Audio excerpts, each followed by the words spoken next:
Quem conhece alguma citação ou algum livro de Rui Barbosa, ou a história do Rui Barbosa? Levante o braço. Quem já ouviu falar de Rui Barbosa? Rui Barbosa, esse homem que deixou um grande legado para nossa sociedade, esteve no meio de grandes. Esse homem, certa vez, ele foi questionado aonde se colocaria a Bíblia, em que local se colocaria a Bíblia. Foi perguntado a ele, numa biblioteca, onde eu coloco a Bíblia? E a resposta de Rui Barbosa foi muito interessante. Ele diz que coloque aonde você achar que deve ser colocada. Se você colocar no topo, ela será a coroa de tudo que já foi falado e dito. Se você colocar lá embaixo, ela será a base, o fundamento, o alicerce de tudo que o homem possa produzir. Se você colocar no meio, ela será o centro de tudo. Então, ou seja, a palavra de Deus, aonde que ela for colocada, ela vai produzir alguma coisa positiva. A palavra de Deus não volta vazia, a palavra de Deus é viva. Irmãos, a palavra de Deus é viva. Eu quero que você olhe para esse livro, ou acione no seu celular, entendendo que você tem algo vivo. A palavra de Deus é viva. Então, se você que está aí com este livro, olhe agora como se você estivesse com algo vivo, como se Lília Cristina estivesse com Davi, olhando para o Davi. Eu quero que você olhe para a Bíblia e entenda que ela é viva, ela é viva. Não estou falando do livro, mas estou falando da Bíblia. A Bíblia, que ela está no livro, ela está no celular, ela está no tablet. A Bíblia é muito mais do que qualquer livro motivacional ou de autoajuda, porque a Bíblia, ela é o livro da ajuda do alto, não é de autoajuda, é da ajuda do alto. A Bíblia é a realidade que os corruptores têm medo, pois ela não muda somente uma pessoa, mas ela muda uma nação inteira. É por isso que os homens na história, quando querem invadir, quando querem mudar a raça, quando querem fazer algo, mudar o sistema, a primeira coisa que fazem é proibir a Bíblia, porque proíbe a Bíblia, pois sabe que a Bíblia vivifica o espírito e o corpo, ou seja, é de dentro para fora. Salomão falou em Provérbios 18, verso 14, o espírito do homem o sustenta na doença, mas o espírito deprimido, quem o levantará? O espírito do homem o sustenta na doença. Você pode estar doente, mas se você tiver a palavra, tiver o coração cheio da palavra, o teu espírito há de estar fortalecido. Então, o Provérbio 18, 14 diz assim: o espírito o sustenta na doença, mas o espírito deprimido, quem o levantará? Quem o levantará? É de dentro para fora, irmãos. O poder da palavra de Deus não é só abstrato. A palavra de Deus é a arma que nós temos. Por isso que Deuteronômio 28 discorre sobre as maldições da desobediência e as bênçãos da obediência. Se você deseja chegar a algum lugar, se você deseja algo para o seu filho, para a sua filha, se você deseja algo de bom para alguém, dê a Bíblia, leia a Bíblia para essa pessoa, promova, faça situação para que a pessoa possa ler a Bíblia. Eu ouvi a história de uma senhora que ela tinha ganho muitas pessoas para Cristo, porque ela usava uma estratégia. Ela, sem óculos, ela não lia nada. Então essa senhora, ela ficava na porta da sua casa, ela tirava o óculos e ela dizia assim: olha, eu não consigo enxergar. A pessoa passava na rua: você teria 5 minutos para ler aqui um pedacinho aqui? E a pessoa comovida, e lia para ela, porque ela sem óculos, ela não lia nada. E ao ler, ela depois perguntava: você entende o que você leu? E a pessoa dizia, a maioria das vezes não entendi. E era uma oportunidade dela pregar o evangelho para as pessoas. Tudo a partir da Bíblia. É por isso que nós comecemos lendo João, pois, diferentemente de todos os evangelistas que trazem a biografia de Jesus, ele começa falando de Jesus lá no útero de Maria. João, ele começa declarando que no princípio era o verbo, e o verbo estava com Deus, e o verbo era Deus. Então João, ele começa falando de Jesus, nem no útero de Maria, antes do útero de Maria, ele começa falando de Jesus já ainda no paraíso, ao lado de Deus, o verbo de Deus. Então ele está falando de Jesus até mesmo antes do útero de Maria. Então João está falando de Jesus, de Gênesis capítulo 1. Façamos, no plural que está na Bíblia, façamos o homem. Façamos é a palavra. Quando ele fala, no princípio era o verbo, e o verbo estava com Deus, e o verbo era Deus. É assim que Jesus fala para Filipe: quem vê a mim, Filipe, vê o Pai. Como tu fala, mostra-me o Pai, João 14, verso 8. Como, Filipe, tu pode me pedir, mostra-me o Pai? Quem vê a mim, vê o Pai. Para que você consiga ver Deus, você precisa me ver, Filipe. Precisa passar por mim. O verbo é Deus, é a manifestação do verbo, é Jesus. O verbo é Deus, a manifestação do verbo é Jesus. Então, no princípio era o verbo, e o verbo estava com Deus, e o verbo era Deus. E o verbo se manifesta através de Jesus. Só passamos a nos relacionar com o Pai através de Jesus. Vimos a sua glória, a glória do unigênito do Pai. Nós só nos relacionamos com Jesus através do Pai. Não temos como, nós só nos relacionamos com o Pai através de Jesus. Não tem como ir a Deus se não for através de Jesus. É através da palavra que nós nos relacionamos com Deus. João 15, pedir o André para nos ajudar. Verso 7 e verso 8. Uma palavra que Jesus disse: se vós estiverdes em mim, e as minhas palavras estiverdes em vós. Repita comigo só essa primeira parte. Se vós estiverdes em mim, mais uma vez. Se vós estiverdes em mim. E como é que continua? Então, tem gente que diz assim, usa esse versículo dizendo assim: pedirei tudo que quiser e será feito. Pai, eu reivindico isso, porque a tua palavra diz que tudo que eu quiser, tudo que eu te pedir será feito. Mas existe um condicional: se vós estiverdes em mim. Eu preciso estar no Pai, eu preciso estar em Jesus. E eu chego ao Pai através de Jesus. Se vós estiverdes em mim, e a minha palavra estiverdes em vós. O que você fala quando você é exprimido?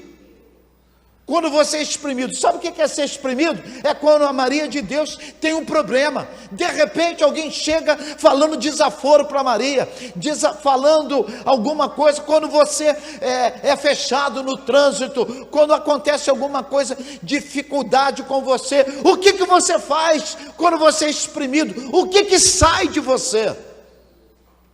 Se eu espremo a laranja, vai sair o suco da laranja. Se eu espremo um crente carnal, vai sair carnalidade, vai xingar, porque não tem a palavra. É a palavra que me modifica, me faz um homem espiritual. É por isso que às vezes eu resolvo na carne. É por isso que às vezes eu levanto o braço, eu abro o braço e digo: sabe com quem está falando? eu resolvo na carne, porque eu sou exprimido, e quando eu sou apertado, quando eu sou moído, então isso sai. Mas Jesus diz assim: se vós estiverdes em mim, se a minha palavra estiverdes em vós, pedirei tudo o que quiseres, e vos será feito. Ele não falou: eu vou estudar para ver se eu consigo atender vocês. Ele não falou: verei se você merece, estou olhando. Ele não falou: verei se é possível, conte comigo, me dá um tapinha nas costas. Não, ele disse: se vocês estão em aliança comigo, se vós estiverdes em mim, a minha palavra estiverdes em vós, pedireis o que quiseres, vos será feito. O final é assim: e será feito. Repita comigo: e será feito. Então, irmãos, existe uma vantagem muito grande: estar aliançado com Jesus. Às vezes nós olhamos, pensamos em Jesus somente para a vida eterna, mas é para essa vida agora. Quando você aceitou a Jesus, você já é abençoado. Porém, tudo está vinculado à palavra: se vós estiverdes em mim e as minhas palavras estiverdes em vós. O poder que você procura não está no recurso que você busca. O recurso que você busca não vai te dar o poder que você procura, o poder que você quer, o recurso que você deseja. Ele tudo passa pela palavra, tudo passa pela aliança com o Pai. Ele, talvez a Bíblia, a palavra de Deus, a leitura, não estão aí na sua lista de prioridade para 2023. Nós tivemos, alguns anos atrás aqui, foi a irmã Marilene que nos ajudou, fazendo aí um projeto de leitura bíblica em um ano. E eu comecei, alguns irmãos começaram, por mais que aqui nós não temos mais esse grupo trabalhando isso, mas eu quis continuar. E como é bom continuar lendo a palavra de Deus. O apóstolo Pedro ouviu Jesus pregando a centenas de pessoas, e o texto fala que Jesus, naquele dia, ele não curou. É João 6 que eu estou me referindo. O texto diz que Jesus não curou, que Jesus não curou paralítico, não curou cego, Jesus não multiplicou nada. João 6, 22, 26, 27, 30 e 31. O que Jesus fez? Só palavra, só palavra, só palavra. E a palavra foi de cajadada, a palavra foi para... dizendo para aquelas pessoas: vocês precisam comer a minha carne. E o texto foi tão forte que as pessoas falaram assim: duro é esse discurso, nós não podemos, esse discurso é muito duro, nós não temos condições de suportar. Então eu quero convidar você nesta noite a pensar, embora você entrou aqui, você conhece a palavra, mas eu quero que a resposta do apóstolo Pedro seja a mesma resposta que você venha dar nessa noite. João 6, verso 68, bota para mim, por favor. Quando aquele grupo falou assim: dura esse discurso, vocês querem, Jesus chega para os discípulos e falou assim: olha, muitos foram embora, vocês querem ir embora? Certamente, se fosse o pastor Eliezer ou outros pastores, falaria assim: não, pensa bem, o discurso está muito duro, eu vou amolecer o discurso, eu vou dizer que não é bem assim, que a gente pode dar um jeitinho. Não, Jesus falou para os discípulos: ó, eles acharam o discurso duro, e vocês não querem ir embora também não? O discurso, a pregação eu não mudo. A resposta de Simão foi, leia comigo, por favor.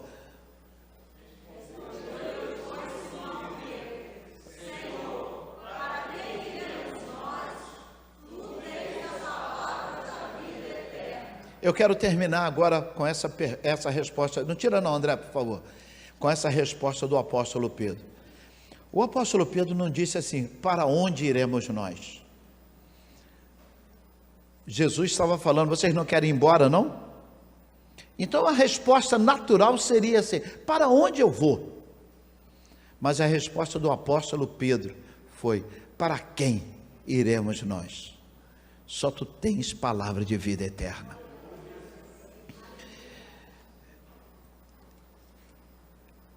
Pedro poderia dizer assim: para qual igreja eu vou?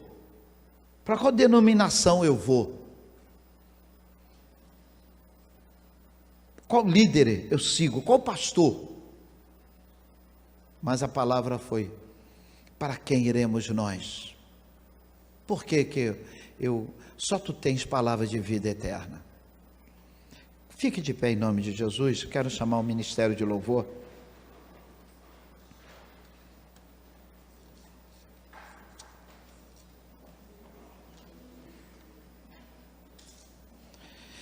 Repita comigo: só Jesus tem palavras de vida eterna.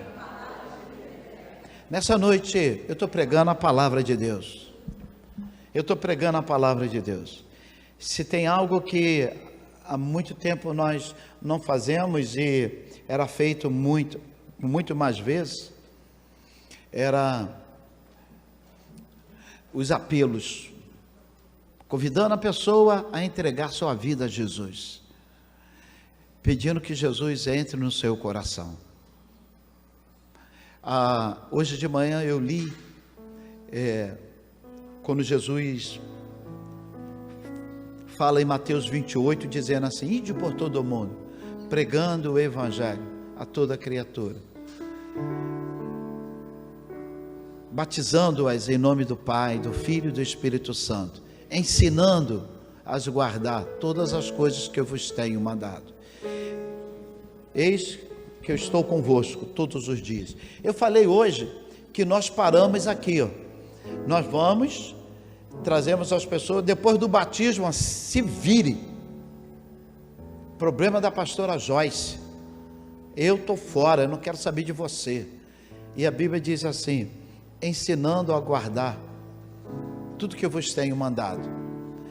E eu perguntei: sabe por que nós não chamamos um novo convertido e falamos assim: você está com algum problema, você está com alguma dúvida, você tem guardado o que Jesus tem mandado?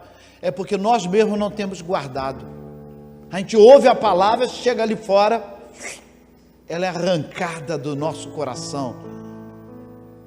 Então nós não perguntamos ao novo convertido, ou adolescente, ao jovem, se eles estão com algum problema, se precisam de alguma ajuda, se tem guardado a palavra. É porque nós não temos guardado. Nessa noite eu quero desafiar você a confiar em Jesus, entregar a vida a Jesus, assim como o apóstolo Paulo: para quem iremos nós? Só tu tens palavra de vida eterna. Permita que Jesus nessa noite entre no teu coração, esteja no teu coração.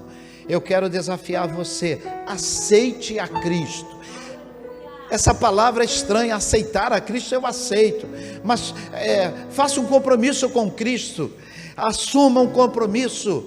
Em março teremos batismos, então a classe já vai começar. Então eu quero desafiar você: assuma um compromisso com Cristo, assuma um compromisso com a igreja local. Se não for aqui, pode ser em outro local. Assuma um compromisso com a palavra, e seja aqueles que as pessoas olhem e digam assim: ali vai o Bíblia, ali vai o Bíblia. Como é o Bíblia? Aquela pessoa que vive a Bíblia, de maneira que eles vão dizer assim: ali vai o Bíblia. Se vocês andarem na rua de Laranjeira, teve uma pessoa que me disse assim: aquele rapaz que saiu um pouquinho antes do Senhor, ele é seu filho, né? Não tem como negar. Eu disse: sim, ele é meu filho. Foi o Jonas que tinha saído com a Ellie.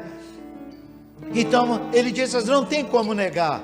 Eu quero que as pessoas olhem para mim dizendo assim: olha, tu és um Bíblia, eu não tenho como negar, eu vejo a Bíblia, eu vejo a palavra em você. Ah, meu irmão, como é bom se as pessoas pudessem nos olhar novamente e dizer: lá vai o Bíblia, lá vai aquele que tem a palavra. Nessa noite, Deixa Jesus transformar a sua vida. Adoremos ao Senhor. E se você quer aceitar Cristo no seu coração, aceita o desafio. Vem aqui à frente que nós queremos orar pela sua vida.